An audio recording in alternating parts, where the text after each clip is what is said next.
lagi Pak, PLT Kadis PDNK Kota Kupang. Bapak terkait dengan bimbingan teknis pembelajaran inovatif yang berbasis model-model deep learning.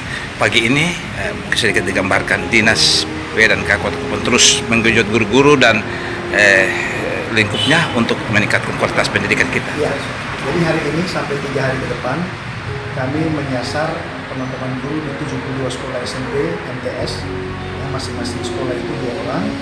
Jadi jumlah ini ada 142 guru yang akan melakukan bimbingan teknis berkaitan dengan peningkatan kapasitas mereka sebagai seorang guru untuk mempelajari 5 metode pembelajaran yang ada di sekolah. Nah, 3 hari ini mereka akan dikuatkan atau dilengkapi oleh 5 orang teman guru mereka yang sudah terlebih dahulu menjadi guru model di Kota Kupang.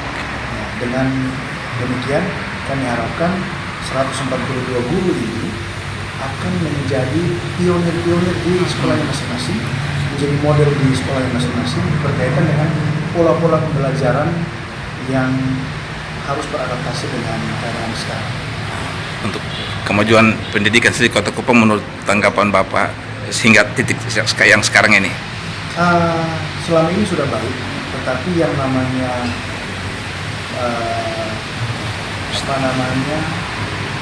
metode-metode itu pasti ada perubahan, disesuaikan dengan keadaan terkini. Nah, pada sebab itu kegiatan yang akan dilakukan 3 hari ini itu untuk menguatkan kapasitas kelembagaan mereka sebagai seorang guru.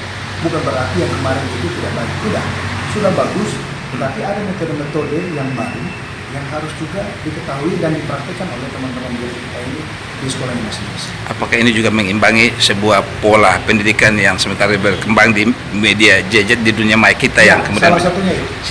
Bagaimana kita beradaptasi dengan teknologi yang hari ini perkembangannya begitu pesat dan begitu cepat. Ini juga menuntut kreativitas, kemampuan adaptasi dari teman-teman guru kita untuk bisa bisa dengan cepat dan tepat menggunakan media-media informasi dan teknologi untuk metode-metode pembelajaran pada anak-anak kita di sekolah. Walaupun demikian dorongan Bapak Kadis terkait peran orang tua di sana dan masyarakat kita untuk tetap menjaga keberadaan kita. Ada 5 pilar utama yang harus dikuatkan atau berkontribusi atau bekerja sama atau bergotong royong atau berkolaborasi untuk kemajuan dunia pendidikan Eropa. Yang pertama pemerintah, yang kedua teman-teman akademisi, yang ketiga teman-teman pers, media, yang keempat adalah pelaku ekonomi, pelaku usaha, dan yang kelima komponen masyarakat. Nah, yang tadi disampaikan bagaimana peran orang tua ini penting sekali karena orang tua harus berperan aktif dalam membentuk karakter anak-anak mulai dari rumah tangga. Lingkungan terkecil ada rumah tangga. Oleh sebab itu orang tua tidak boleh serta-merta menitipkan anaknya di sekolah, anaknya ini mau baik atau mau tidak baik tergantung guru. Oh tidak begitu. Orang tua juga punya peran strategis dalam bagaimana membimbing, mendidik anak-anak kita, baik itu pengetahuannya maupun karakter mereka harus dibangun mulai dari dalam rumah tangga. Terima kasih Pak. Terima kasih. Salam sukses Bapak. Salam sukses, salam literasi. Siap. Dari kami ini latih mereka dalam dunia nyata, praktik langsung. Jadi kegiatan Forum belajar. forum belajar. Nanti kepala sekolah pun dan semua guru ini model ini.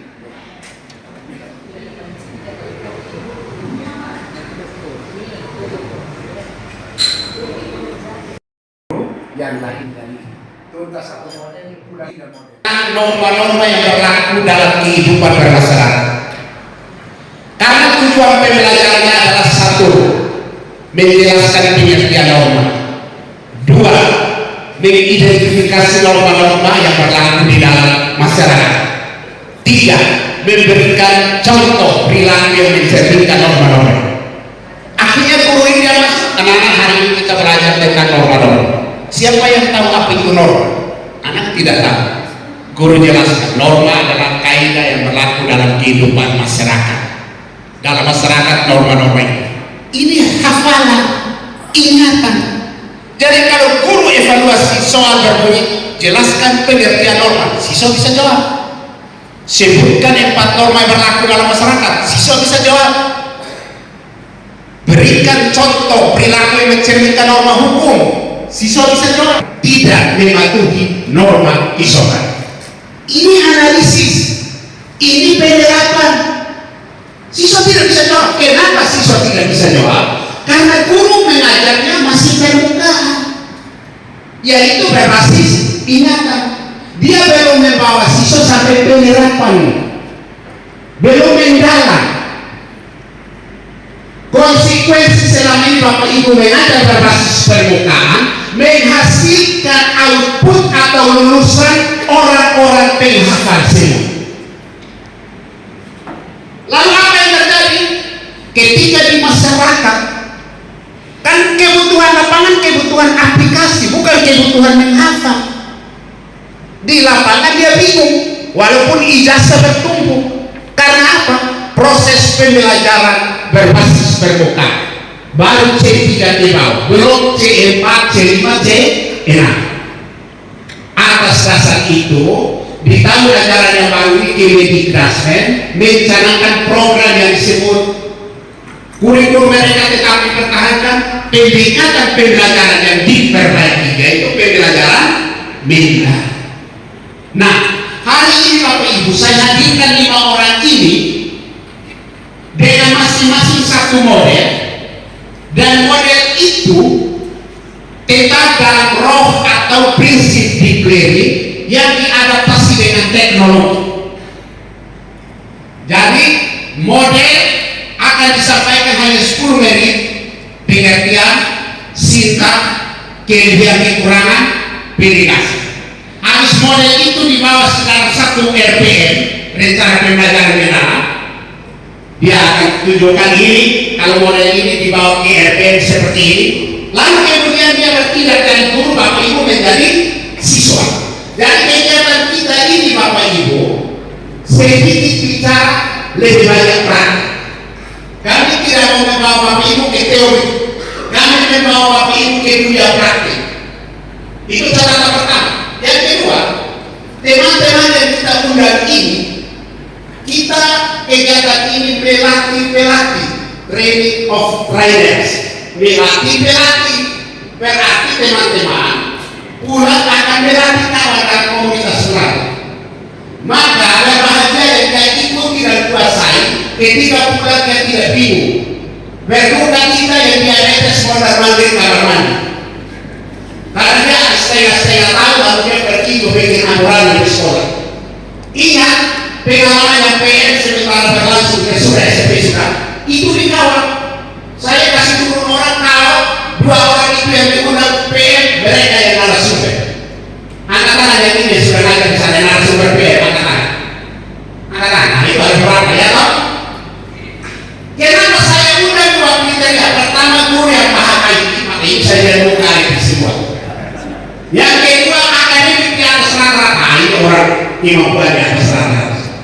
Dari wajah orang IT, orang kemampuan di atas rata-rata. Dan maksud apa? Supaya kita mereka menjadi model, baru lewat mereka kita saling koreksi makin sempurna. Dan kalau Pak Ali tampil, dan Pak Ali duluan baca itu, duluan lakukan itu, maka dia mau bandingkan, kita sempurnakan lagi supaya pulang lebih baik. Jadi jangan bilang dia lihat supaya butuh sebentar bertahan dulu. Bukan, di sini kita saling melengkapi. Oh Pak Ali, tadi itu bagus, tapi kalau kita tambah ini akan lebih bagus. Itu kegiatannya begitu. Bukan itu omset barang saja kau bisa. Tidak seperti itu. Pak Ali memang ini model. Kalau masuk PRPM langkah-langkah ini, tapi langkah-langkah ini saya tonjolkan roh dari declaring, yaitu pengalaman memahami. Apa yang dibuat supaya dia paham? Yang berikut, pengalaman mengaplikasikan apa yang harus disobat untuk dia bisa menerapkan. Lalu pengalaman merefleksikan apa yang guru buat, lalu siswa lakukan sebagai bentuk refleksi terhadap proses ini. tapi dalam roh pembelajaran mendalam dan supaya joyful diadaptasi teknologi. Di sini akan ditontonkan Bapak Ibu. Kan soalnya itu Bapak Ibu sudah mau calon-calon pensiun semua, jadi tidak perlu kita urus. Yang sekarang kita urus itu adalah bagaimana menunjukkan bahwa inilah deep learning-nya. Deep learning akan nampak pada bagaimana siswa memperoleh pengalaman untuk memahami materi, bagaimana siswa memperoleh pengalaman dalam proses untuk mengaplikasikan pengetahuan itu, dan yang terakhir bagaimana kemudian siswa bisa melakukan perenungan, evaluasi, refleksi terhadap materi dalam satu proses pertemuan. Nah ini yang nanti kita lihat. Lalu teman-teman ada tambah IT-nya supaya joyful kan, berkesadaran, bermakna, dan menyenangkan. Jelas ya Bapak Ibu? Untuk itu kita akan tetap konsisten waktu. Hari ini mungkin karena waktu kita hanya dapat 3 sampai jam setengah 4. Sisanya besok 2, habis itu langsung dalam penyusunan RPM. Lusa semua tampil minggu lalu. Jadi sedikit bicara, banyak praktik supaya menginspirasi dan kita saling mengenal supaya pulang. Hari ini Bapak Ibu masih dalam lembah kekelaman, 3 hari selesai sudah di puncak terakhir. Sudah siap jadi model? Ciri utama model adalah memiliki nilai plus dari peserta. Jangan sampai kita pikir saya ini model tapi no bilang model lagi. Oke ya, sudah saya lihat ada model ini semua. 5 model pasca 3 hari teman-teman siap Excel dan Excel teruskan di kawan-kawan di sekolah masing-masing. Oke, mari kita beri kesempatan moderator akan diambil oleh Pak Ali. Saya tetap akan memantau habis 1 orang masing-masing berikan masukan. Bukan mengkritis ya, beri masukan. Oh, Pak Ali, tadi itu kan utama ini akan lebih bagus. Bagaimana kita ini sepakat? Tuhan memberi kita talenta yang berbeda. Kelebihanku wujud kekuranganku, kelebihanku wujud kekurangan Bapak. Untuk bisa sampai prima, mari berkolaborasi. Maka keterampilan ada satu bukan kemampuan individu, tapi kemampuan menjalin kerjasama atau berkolaborasi. Itu yang kita. Oke, saya jangan membuang waktu. Nanti kita akan diskusi terus selama proses. Silakan Pak Ali. Baik, terima kasih Bapak Kabit yang sudah memahami kita dengan arahan kedua bicara. Terima kasih Bapak Kabit. Baik, selamat pagi Bapak Ibu hebat. Apa kabarnya hari ini? Baik saja. Sangat baik ya, oke baik. Yang pertama saya sampaikan terima kasih kepada Bapak Kabit yang sudah memberikan kesempatan bagi saya untuk bisa berbagi praktik baik untuk Bapak Ibu hebat di tempat ini. Saya senang sekali karena kelas ini adalah kelas yang menurut saya kelas yang sangat unik Bapak Ibu. Saya menganggap Bapak Ibu ini adalah anak-anak cibir ya, karena semua ini lahir atau datang dari masing-masing sekolah dengan tingkat kemampuan yang luar biasa tentunya. Jadi tentunya tidak sulit untuk Bapak Ibu berproses di dalam pembelajaran kita hari ini. Saya cuma dikasih waktu kurang lebih 45 menit untuk menyelesaikan 3 tahapan. Yang pertama nanti kita akan berproses untuk kita melihat terkait dengan model pembelajaran. Kemudian yang kedua nanti ada tampilan RPM nanti akan ditampilkan, dan yang terakhir akan ada simulasi. Saya harap kita bisa berkolaborasi, dan saya sangat berharap salah satu value dari pembelajaran bareng itu ada satu nilai yang namanya saling memuliakan. Baik itu antara siswa dan guru maupun antara guru dengan sesama guru. Dan saya berharap bahwa value ini yang nanti kemudian kita akan bertemu selama proses kita belajar kurang lebih 3 hari di tempat ini. Karena tepat sekali seperti yang dikatakan oleh Bapak Kabit, kita ini bukan model yang super hebat Bapak Ibu. Kita juga punya kekurangan, kita saling melengkapi. Nanti akan dilakukan lagi, kita saling memberikan masukan feedback yang positif. Baik, langsung saja hari ini saya akan memperkenalkan dengan sebuah materi tentang sebuah model pembelajaran kooperatif tipe number hand together. Mungkin ada Bapak Ibu di tempat ini yang sudah familiar dengan tipe ini. bisa ambil kanan, barangkali ada yang sudah pernah apply di kelas terkait ini.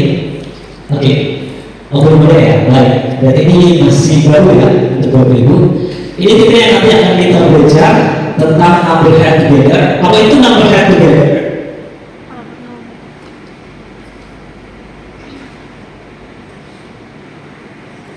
Oke, kita mulai dari sini Bapak Ibu. Pembelajaran yang efektif itu menekankan pada pembahasan materi, keaktifan, kerjasama, dan tanggung jawab siswa. Dan tentunya penting sebagai guru kita perlu memilih sebuah model pembelajaran yang melibatkan siswa secara merata. Pernah Bapak Ibu bertemu dengan sebuah situasi ketika Bapak Ibu membagi anak-anak di dalam kelompok. Biasanya yang terlibat aktif itu hanya anak-anak yang kelihatannya menonjol secara akademik. Pernah Bapak Ibu bertemu dengan situasi itu? Nah, model pembelajaran ini menjadi solusi penting bagi kita yang kemudian bertemu dengan anak-anak yang ketika ada dalam pembagian kelompok itu hanya didominasi oleh mereka yang punya kemampuan lebih, sehingga akhirnya yang terlibat aktif di dalam pembelajaran di kelas itu cuma orang-orang yang sama. Model pembelajaran ini kemudian mengakomodir setiap dari siswa itu punya keunikan, punya kelebihan, punya tanggung jawab, sehingga mereka punya peran yang sangat vital di dalam kelompok. Apa itu model pembelajaran NHT? Model pembelajaran NHT itu adalah salah satu tipe model pembelajaran kooperatif yang menekankan pada kolaborasi kelompok dan tanggung jawab individu dalam memahami dan menyampaikan materi pembelajaran. Menariknya dari NHT ini sendiri bahwa setiap siswa itu harus siap, karena siapapun itu akan dipanggil untuk menjawab. Jadi setiap siswa itu akan diberikan challenge yang sama, tantangan yang sama, tanggung jawab itu kemudian mereka harus menjawab setiap pertanyaan yang diberikan. Sehingga dalam NHT ini itu benar-benar dirancang untuk memastikan bahwa tidak ada siswa yang hidden di dalam aktivitas diskusi di kelompok. Mereka tidak bersembunyi, semua itu harus partisipatif, ada kolaboratif yang terbangun di dalam aktivitas dalam diskusi kelompok. Model pembelajaran number head together ini pertama kali itu dikembangkan oleh salah seorang pakar pembelajaran yang bernama Spencer Kevin. Ini merupakan bagian dari Kevin Cooperative Learning yang yaitu kumpulan studi pembelajaran kooperatif yang dirancang untuk meningkatkan interaksi positif antara siswa. Jadi ada interaksi yang dibangun di dalam kelompok. Kemudian ini menjamin ada engagement dari setiap individu di dalam kelompok dan menciptakan sebuah atmosfer belajar yang aktif dan menyenangkan. Dan ini sangat connected, sangat relate sekali dengan prinsip dalam pembelajaran mendalam. Sehingga saya sangat rekomendasi pembelajaran NHT ini untuk Bapak Ibu kemudian bisa jalankan di kelas. Ada beberapa sintak atau langkah-langkah dari NHT itu sendiri. Sintak yang pertama yaitu numbering atau penomoran, di mana nanti aktivitas yang terlihat adalah guru membagi peserta didik ke dalam kelompok kecil dan memberi nomor pada setiap anggota. Sintak yang kedua itu adalah listening atau pengajuan pertanyaan. Guru menyampaikan pertanyaan, tugas atau permasalahan yang harus diselesaikan secara kolektif, secara bersama di dalam kelompok. Ini sintak yang kedua. Dan sintak yang ketiga ada heads together atau berpikir bersama, di mana setiap kelompok itu mendiskusikan jawaban dan memastikan semua anggota itu memahami hasil diskusi yang ada. Sintak yang keempat ada answering, ada pemberian jawaban, di mana guru memanggil satu nomor secara random untuk kemudian mewakili kelompok menyampaikan jawaban. Jadi nanti setiap murid itu akan dikasih nomor masing-masing dan mereka kemudian harus mewakili kelompok untuk menyampaikan jawabannya ada. Sintak yang kelima dari model pembelajaran kooperatif di NHT itu ada 4 body. Guru dan peserta didik kemudian memberikan 4 body, klarifikasi dan juga penguatan materi. Ini kurang lebih tahapan yang ada di dalam model pembelajaran kooperatif. Tentunya setiap model pembelajaran itu punya plus minusnya ya Bapak Ibu. Karena itu NHT ini juga punya plus poinnya. Yang pertama, NHT ini sangat mendorong partisipasi aktif seluruh peserta didik karena setiap peserta didik atau murid dalam hal ini bertanggung jawab untuk kemudian memberikan jawaban dan hasil diskusi dalam kelompok. Lalu poin yang kedua, plusnya atau kelebihannya menumbuhkan tanggung jawab individu dalam kerja kelompok, mengembangkan keterampilan komunikasi dan kerjasama karena mereka dituntut untuk kemudian menyampaikan setiap hasil diskusi ide gagasan mereka. Kemudian ini yang paling penting, mengurangi dominasi siswa tertentu dalam diskusi. Jadi semua itu akan terlibat secara aktif, tidak hanya orang-orang yang sama yang punya level kompetitifnya lebih tinggi, tapi semua itu akan benar-benar menjadi satu dalam diskusi kelompok dan mereka kemudian akan bekerja sama untuk menyampaikan gagasan mereka. Kemudian melatih keberanian dan kesiapan siswa dalam menjawab, menciptakan suasana belajar yang aktif tentunya, interaktif dan juga menyenangkan. Dan yang paling menarik dari model ini ini sangat cocok sekali di-apply di berbagai mata pelajaran dengan jenjang pendidikan yang ada. Jadi ini bisa dipakai untuk semua mata. Untuk mata apapun ini bisa dipakai, karena biasanya kalau kita mau menerapkan sebuah model kita harus lihat dulu karakteristik materi kita, kira-kira dia cocok tidak dengan model. Dan model ini dia bisa diterapkan dengan semua model dengan berbagai karakteristik yang ada. Ini kurang lebih plus poinnya. Selain plus poin ada juga minus poinnya, ada kekurangan dari model pembelajaran kooperatif ini. Apa saja kekurangannya? Yang pertama, membutuhkan manajemen waktu yang baik, terutama saat diskusi kelompok. Ini time manajemennya ini memang perlu diatur dengan baik tentunya. Kemudian ini kurang efektif, akan menjadi kurang efektif jika jumlah siswa itu terlalu banyak dalam satu kelas. Kita biasanya itu idealnya di satu kelas atau lebih bisa sampai 32 misalnya, atau 32. Dan ini memang akan menjadi kurang ini kalau misalnya jumlahnya itu lebih atau terlalu banyak dalam satu kelas.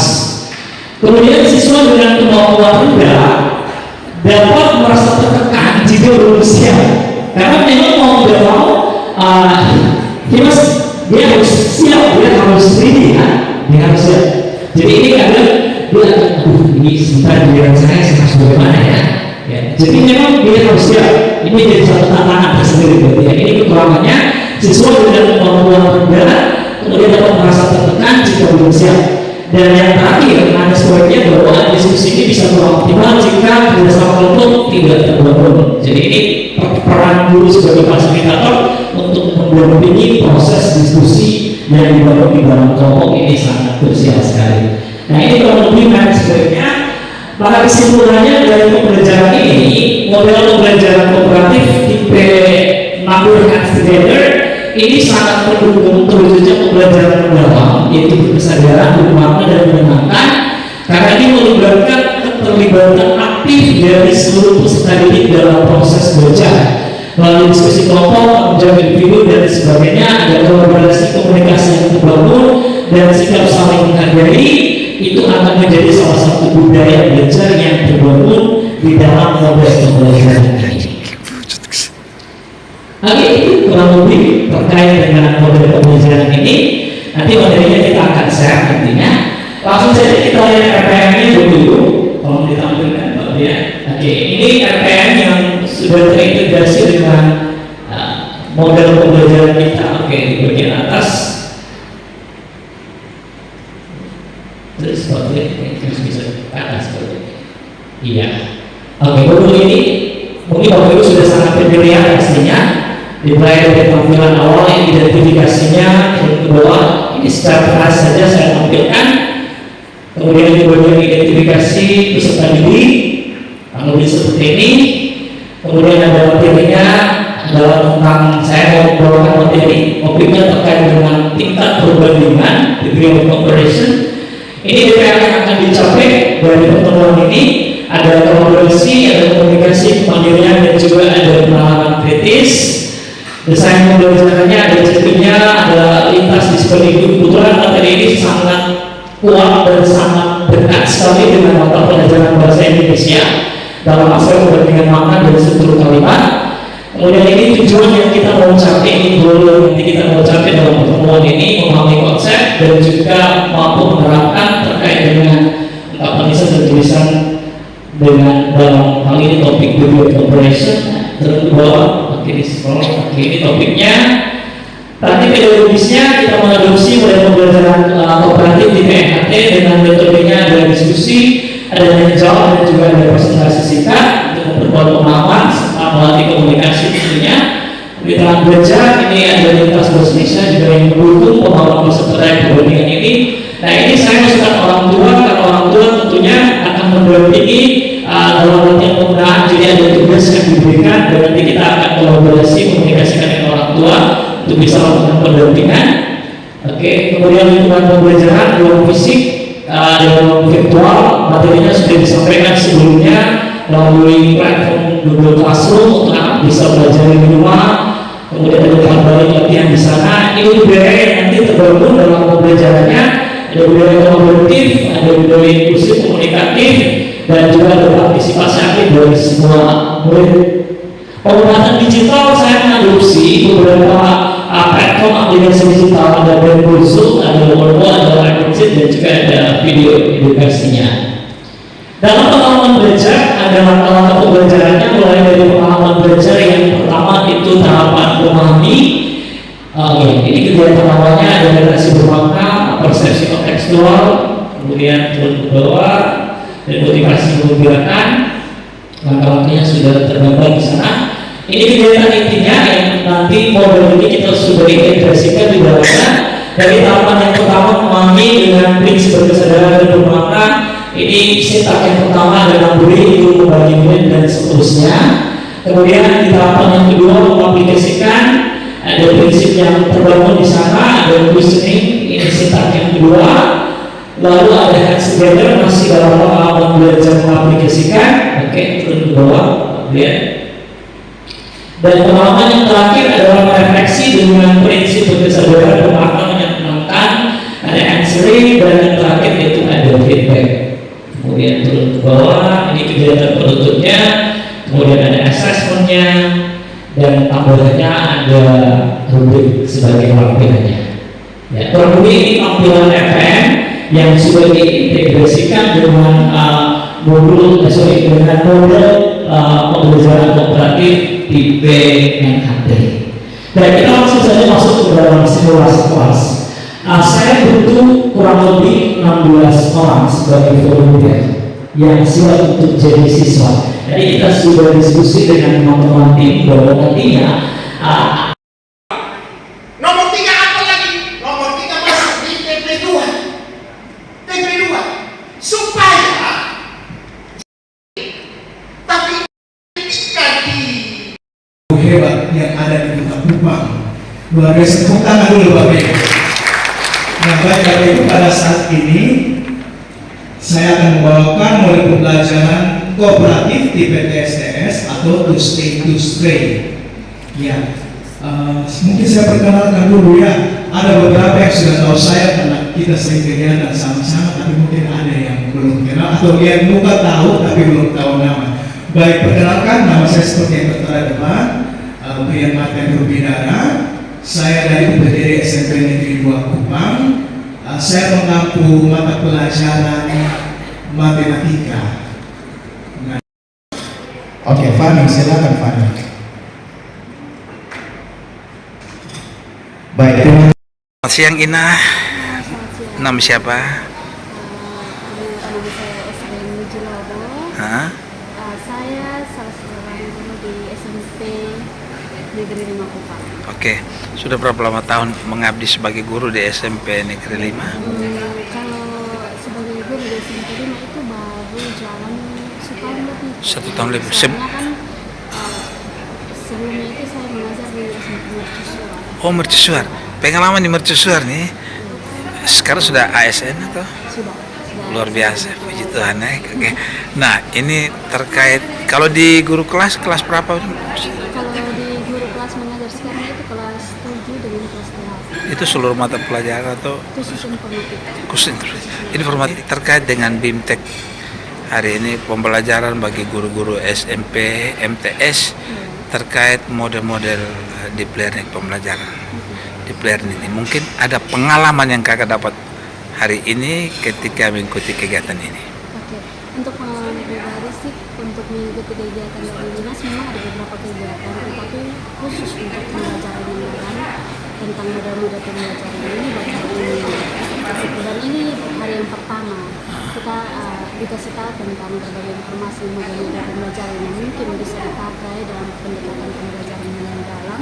Kemudian kalau besoknya itu sekitaran pembuatan modul Pembelajaran. sama dengan guru kita pelajaran dan setahu saya hari ketiga itu biasanya itu kita langsung praktek Presentasi itu masing-masing kelompok. penggunaan modul yang kita buat sendiri.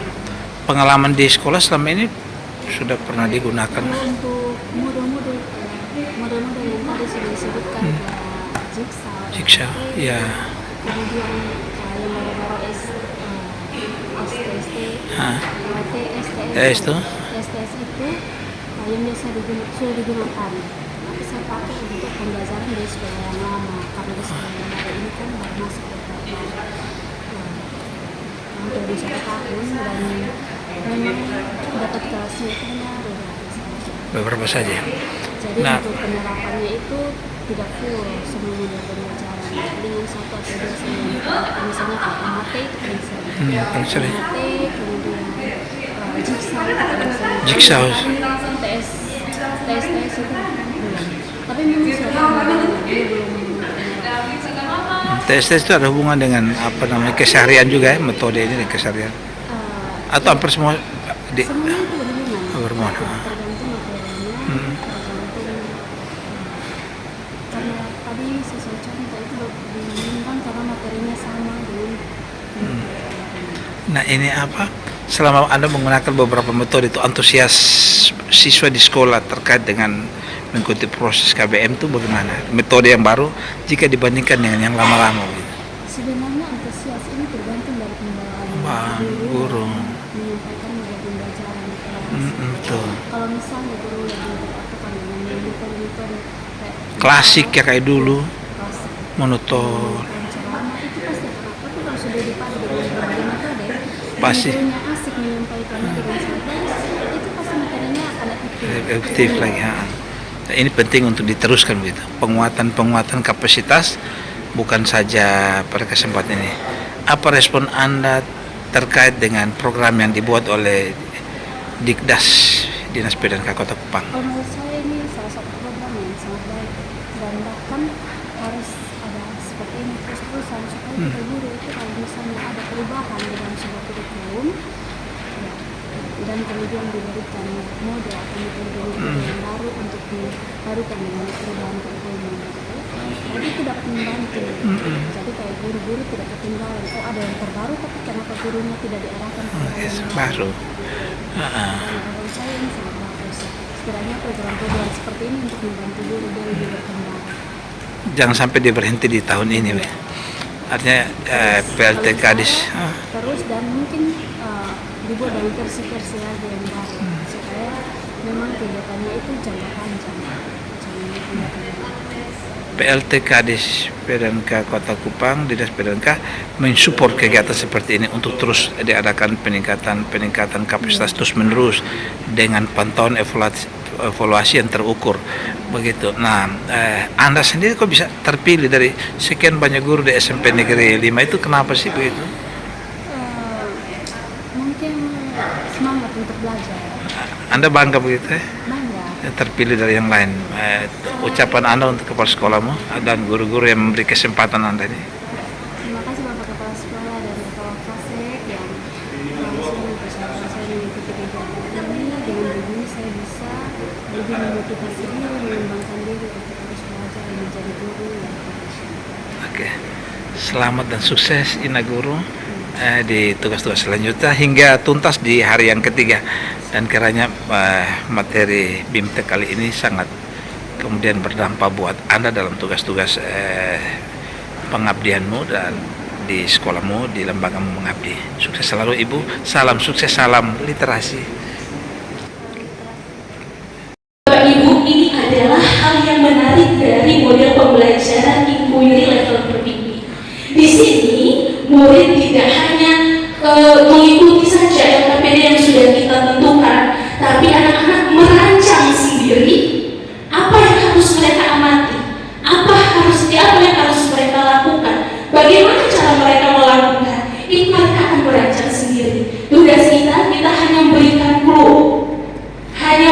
petunjuk. Kira-kira sudah benar atau tidak rancangan seperti ini untuk mencapai apa yang harus mereka pelajari hari itu.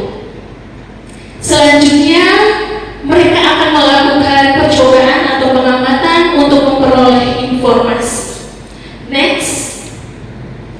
Oke, bagian terakhir yaitu fase 3, analisis dan konklusi, di mana setelah anak-anak semua sudah selesai melakukan pengamatan, mereka akan kembali ke kelas. Kembali ke kelas untuk apa? Mereka akan menggabungkan pengetahuan yang sudah mereka dapat dari pengamatan. Mereka akan klarifikasi dengan bahan yang disediakan oleh guru atau buku paket.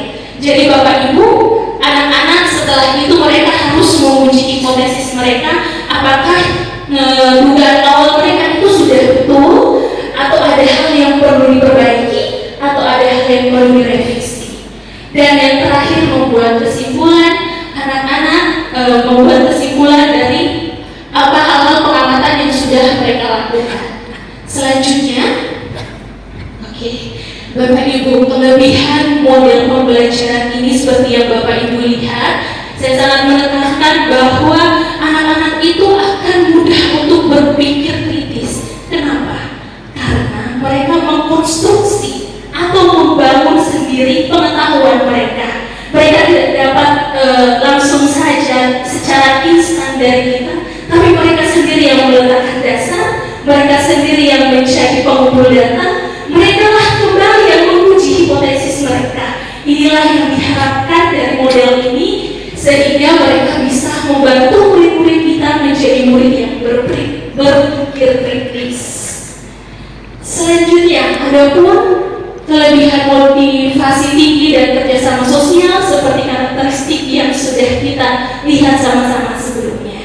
Selanjutnya, kelemahan model pembelajaran. Tentu saja kalau kita bandingkan dengan pembelajaran yang tradisional, yang ceramah saja, waktu yang dibutuhkan untuk model ini cukup banyak. Apalagi ketika melakukan pengamatan di luar kelas, Bapak Ibu. Jadi anak-anak tidak hanya mengamati di dalam kelas, bisa mengamati di luar kelas. Waktu yang perlu kita siapkan itu sangat banyak. Selanjutnya, keterampilan pengajar. Jika kita tidak bisa menempatkan diri kita sebagai fasilitator, maka model ini bisa saja tidak berjalan dengan baik.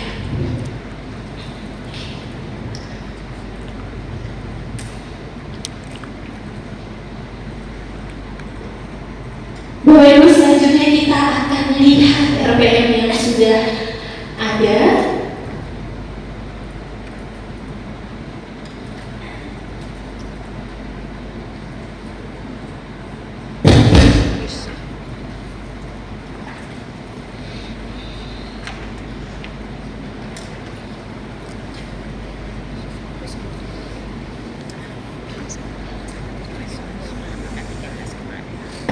Sama-sama melihat langkah-langkah pembelajaran inquiry berlevel terbimbing di mata pelajaran IPA kelas 7 pada materi pelajaran klasifikasi makhluk hidup dengan topik pembelajaran ciri-ciri makhluk hidup. Di sana seperti biasa ada identifikasi, ada desain pembelajaran, ada pengalaman belajar, ada pendahuluan, dan sintak-sintak yang sudah ada tadi kita masukkan ke dalam RPM. Pada bagian memahami, saya memasukkan orientasi. Ada 3 sintak yang saya masukkan, yaitu orientasi, menyajikan pertanyaan atau masalah, membuat hipotesis.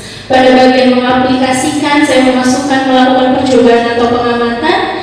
Kemudian pada merefleksikan, saya masukkan mengumpulkan dan menganalisis data dan membuat kesimpulan. Pada bagian penutup, agar kelas lebih hidup, saya menggabungkan games dan asesmen formatif.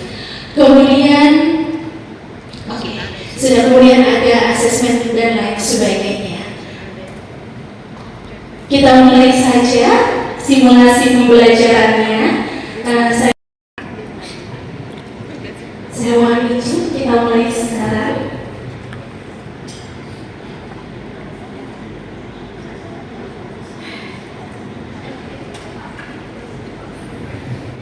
Assalamualaikum warahmatullahi wabarakatuh.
Mari